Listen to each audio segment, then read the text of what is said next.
dengan saya, Ibu Astin, dan saya Sakina, dalam kegiatan praktikum di era pandemi, yaitu tentang praktikum yang merupakan penerapan dari sebuah perancah. Ya, ada yang tahu apa itu perancah? Kira apa perancah? iya, Tahu enggak? enggak. Tapi pernah enggak kalau misalnya melihat orang memperbaiki rumah atau membuat rumah? Pernah. Ada yang diletakkan di sisi kiri kanan rumah berupa kayu-kayu. Kemudian di atas kayu-kayu kita letakkan tumpuan. Ya, seperti ini. Ya. Ya, inilah perancah. Nah, jadi perancah itu dinaiki oleh orang atau oleh tukang yang akan memperbaiki rumah atau membuat sebuah bangunan. Ya. Perancah merupakan salah satu penerapan dari dinamika rotasi dan keseimbangan benda tegar dalam kehidupan sehari-hari. Ya, dan sebagai salah satu informasi untuk kalian semua, praktikum ini atau ide dari praktikum ini tidak murni semata-mata dari kami berdua, tapi kami menggunakan buku sebagai bahan rujukan, yaitu buku Physics Principle and Problems, ya, e-book. Adapun alat dan bahan yang digunakan dalam praktikum kali ini, kita sediakan 2 buah statif dengan pengaitnya, kemudian ada 2 buah neraca pegas, ada 2 buah benda dengan massa yang berbeda. Yang pertama ada yang 70 gram dan ada yang 50 gram. Kemudian ada penggaris. Adapun tujuan percobaan, yang pertama mengumpulkan dan merangkai data mengenai gaya yang bekerja pada titik tumbuh tertentu. Yang kedua, ada menggambarkan torsi yang berlawanan arah jarum jam dan torsi yang searah jarum jam. Yang ketiga, membandingkan dan membedakan keseimbangan translasi dan keseimbangan rotasi maksud saya. Untuk langkah percobaan yang pertama, kita gantungkan 2 neraca pada masing-masing statif, kemudian gantungkan penggaris pada kaitan neraca pada angka 10 cm pada neraca kiri dan angka 90 cm pada neraca kanan, sehingga didapat jarak antar kedua neraca sepanjang 80 cm atau 0,8 meter. Kemudian kita baca skala pada masing-masing neraca. Untuk neraca kiri sebesar 1 Newton. Untuk neraca kanan juga sama, sebesar 1 Newton.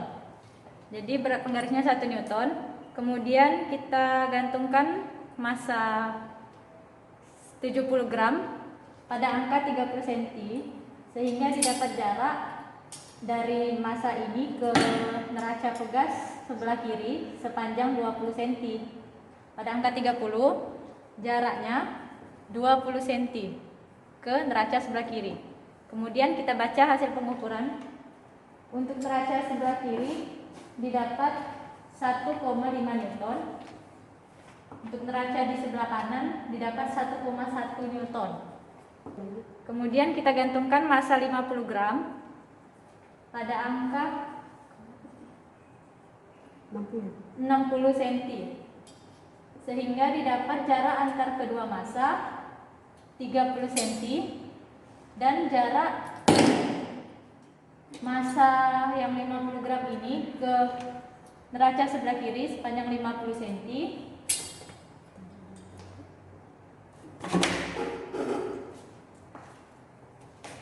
dan jaraknya ke kanan sepanjang 30 cm. Ini 30 cm. Ini berapa tadi, 20 ya? 30.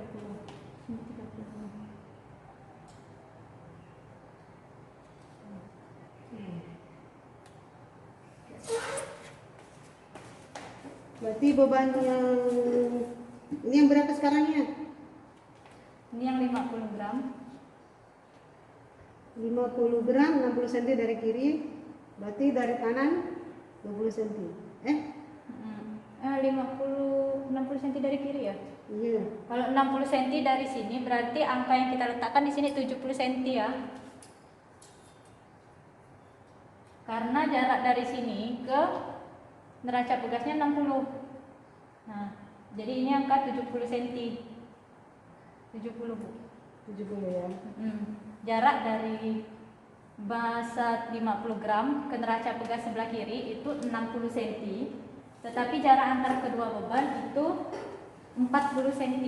Ya, Jarak kedua beban Masa dari sini 60, benar ya?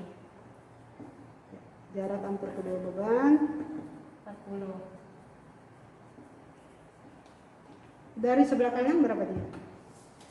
Dari sebelah kanan 9 kurang 7 20 cm. 20 cm ya. 20 cm. Jadi ini 20 cm. Jarak dari kedua beban itu 40 cm.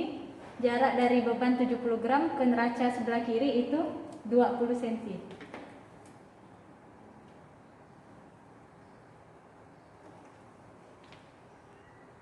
Kemudian kita baca hasil pengukuran pada masing-masing skala.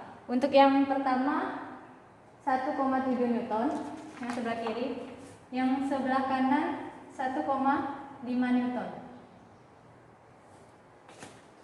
Kiri berapa? 1,7. Sebelah kanan 1,5. Selanjutnya kita masukkan data-data tersebut ke dalam tabel 1. Ya. Analisis data yang pertama untuk mengukur massa.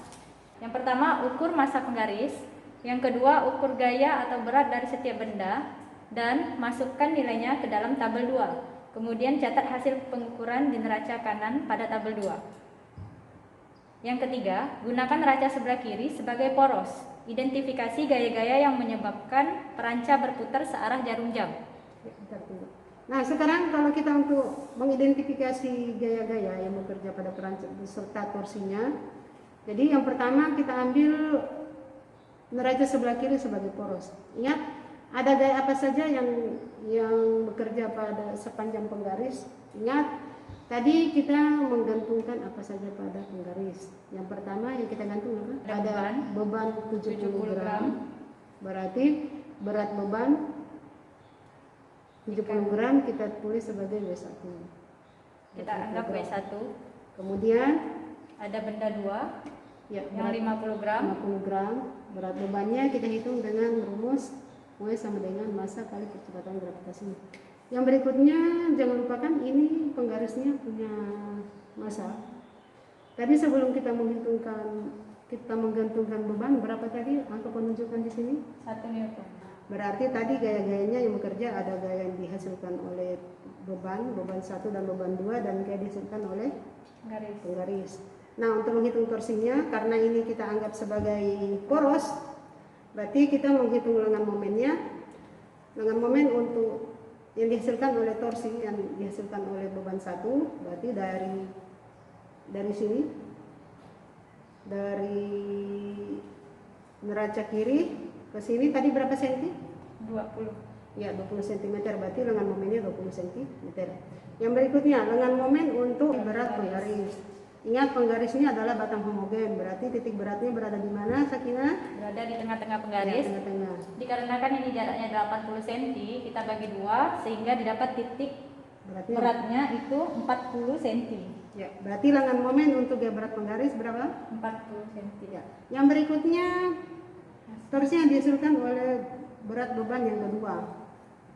Yang 50 gram. Ya, ini 50 gram tadi kita gantung di mana? Dari sini penggaris. Berapa 60 cm. Ya, 60 cm. 60 cm. Ya, 60 cm. Nah, yang berikutnya lagi untuk menentukan arah momen. Karena ini kita kan untuk tabel 2 kita perlu mengidentifikasi torsi dan gaya yang dihasilkan. Jadi mengidentifikasi arah momen, ingat ini sebagai poros. Ya, ini mungkin bisa kita berikan demonstrasi. Ya, ini pegang penggaris ini sebagai poros. Arah berat beban ke arah bawah. Kalau arah berat beban ke bawah, berarti silakan tolong ditekan ke bawah. Nah, ini kalau ditekan ke bawah, maka mistar ini akan berputar searah jarum jam. Berarti arah torsinya searah jarum jam. Kita ganti ini sebagai porosnya adalah neraca sebelah kanan. Kita memberi gaya di sini sehingga penggaris berputar berlawanan arah jarum jam. Ya. Jadi semua gaya-gaya yang ada di sebelah kanan ini akan menghasilkan putaran berlawanan arah jarum jam. Ingat, semua data ini akan kita masukkan ke tabel 2. Nah, sekarang kita sudah mengidentifikasi gaya-gaya apa saja yang bekerja pada sistem ini. Dalam hal ini merupakan penggambaran dari sebuah perancah. Tapi ini dalam secara skala LED. Nah, setelah kita mengidentifikasi besar gaya, besar torsi, apalagi lengannya, terhadap porosnya pada neraca sebelah kiri maupun poros pada neraca sebelah kanan. Data-data yang kita dapatkan ini kita masukkan ke tabel 3. Kemudian kita akan melakukan penghitungan berapa jumlah torsi yang searah jarum jam, berapa torsi yang berlawanan arah jarum jam. Nah, setelah kita melakukan perhitungan dan semua torsi, kemudian kita menganalisis. Nah, ini ada beberapa pertanyaan yang akan memandu kalian untuk melakukan kesimpulan. Yang pertama, apakah sistem yang sudah kita kerjakan tadi atau kita buatkan praktikumnya tadi itu dalam keadaan kesetimbangan translasi? Mengapa? Yang kedua, gambarkan diagram benda bebas dari sistem. Perlihatkan semua gaya yang bekerja pada sistem. Yang ketiga, bandingkan dan temukan perbedaan antara jumlah torsi yang searah jarum jam dan torsi yang berlawanan arah jarum jam. Apakah ada perbedaannya? Jika ada perbedaannya, silakan dibuatkan analisisnya, kira-kira kenapa. Atau kalau misalnya sama, silakan juga kalian buatkan analisisnya mengapa. Yang berikutnya, jika ada perbedaan antara torsi yang searah dan berlawanan jarum jam, kira-kira berapa persen. Nah, yang berikutnya setelah melakukan kesimpulan, setelah melakukan analisis untuk mendapatkan kesimpulan, mungkin kalian bisa membuat